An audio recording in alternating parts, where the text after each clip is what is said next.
उपयंत्र में कुछ एग्जाम्पल हैं, वो थोड़े थोड़े याद रखने हैं, हल्के हल्के ना। देखो जैसे पाणीपाद है, ये उपयंत्र है। एक और क्वेश्चन आया था अयस्कांत से, नीचे देखो अयस्कांत, अयस्कांत भी एक प्रकार का उपयंत्र है। क्वेश्चन मार्क लगाना है, या अयस्कांत लिखा है, ये उपयंत्र बताया मैंने। जलोका नहीं होती है अयस्कांत, और भेषज भी है, भेषज भी उपयंत्र है, जलोका जो है वो नहीं है।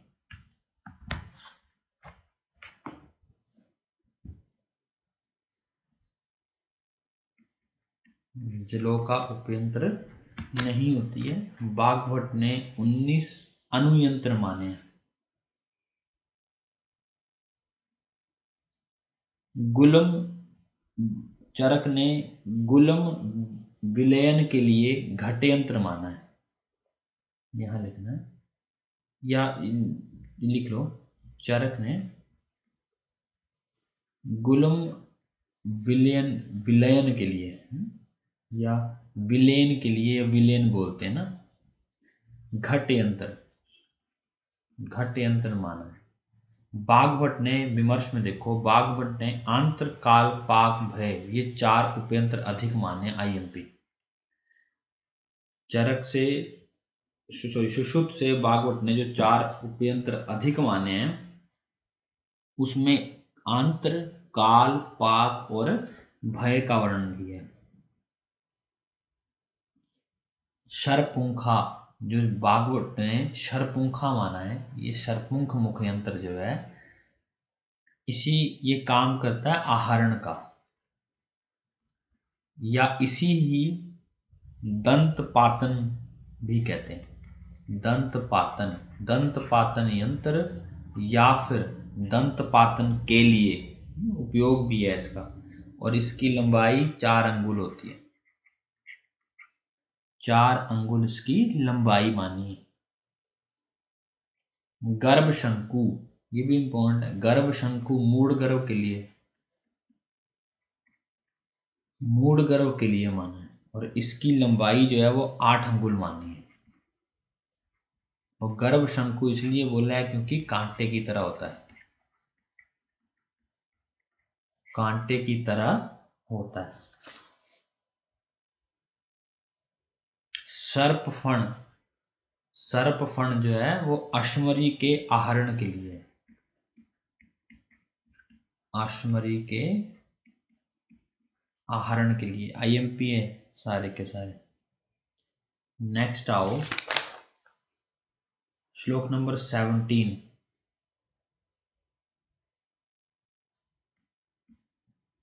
17 से क्वेश्चन आया था, ये जो यंत्र होते हैं तथा उपयंत्र होते हैं, ये देह के किसी अवयव में संधि, कोष्ठ और धमनियों में यथा योग्य प्रयुक्त करें। यंत्र तथा उपयंत्रों का प्रयोग कहाँ होता है? संधि, कोष्ठ और धमनी में। क्वेश्चन मार्क लगाना है, संधि, कोष्ठ और धमनी में।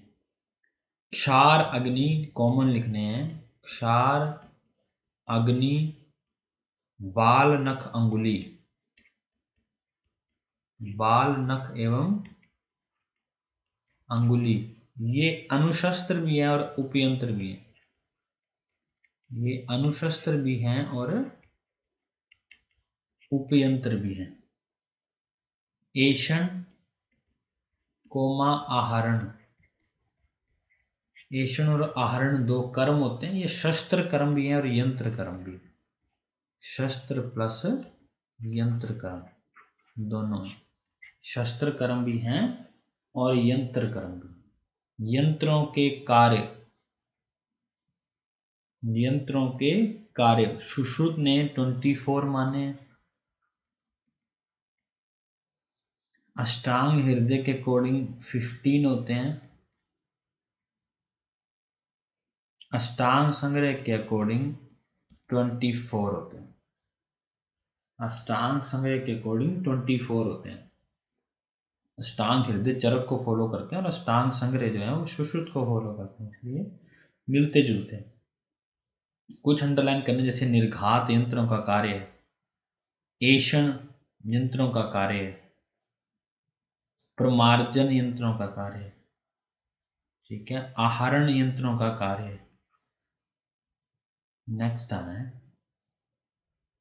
श्लोक नंबर 20। यंत्रों के 12 दोष, दोष होते हैं 12। अति स्थूल, असार, अति दीर्घ, अति ह्रस्व, अग्राही, विषमग्राही, वक्र, शिथिल, अति उन्नत, मृदु कील, मृदु मुख, मृदु पाश इति द्वादश यंत्र दोष। मेरे हिसाब से नाम ज़्यादा याद रखने से ज़्यादा बढ़िया है कि दोषों की संख्या याद रखी जाए, 12 होती है। भागवत के अकॉर्डिंग 8 होती है। भागवत ने यंत्र दोष 8 माने। अष्टांग संग्रह अष्टवेव यंत्र दोषा, दीर्घ, ह्रस्व, स्थूल, तनु, वक्र, विषमग्राही, स्थिल इति अष्टो यंत्र दोषा। श्लोक नंबर 21। यंत्र अष्टदश अंगुल प्रशस्तम विषजम गेम, क्वेश्चन मार्क लगाना है। प्रशस्त यंत्र 18 अंगुल लंबा होता है। अष्टदश मतलब 18 अंगुल लंबा यंत्र जो है वो प्रशस्त यंत्र माना जाता है। श्लोक नंबर 22। दृश्यम सिंह मुखाद्यम गूढ़म कंक मुखाद्य निर्हर्तु शनैशल्यम। जो शस्त्र बाहर से दिखाई देता है उसे सिंह मुख यंत्र की सहायता से तथा मांस आदि धातुओं में या गूढ़ छिपे हुए शल्य में कंक मुख आदि यंत्रों की सहायता से बाहर निकालना चाहिए। दोनों क्वेश्चन पूछे गए। जो पहले सामने से दिखाई देते हो उनको सिंह मुख से, जो गूढ़ हो उनको कंक मुख से। और 23 नंबर श्लोक में इसीलिए कंक मुख यंत्र जो है वो प्रधान माना गया। कंक मुख यंत्र नामक यंत्र जो है वो प्रधान माना जाता है। और प्रधानतम पूछें तो हस्त। नेक्स्ट चैप्टर पे आना है।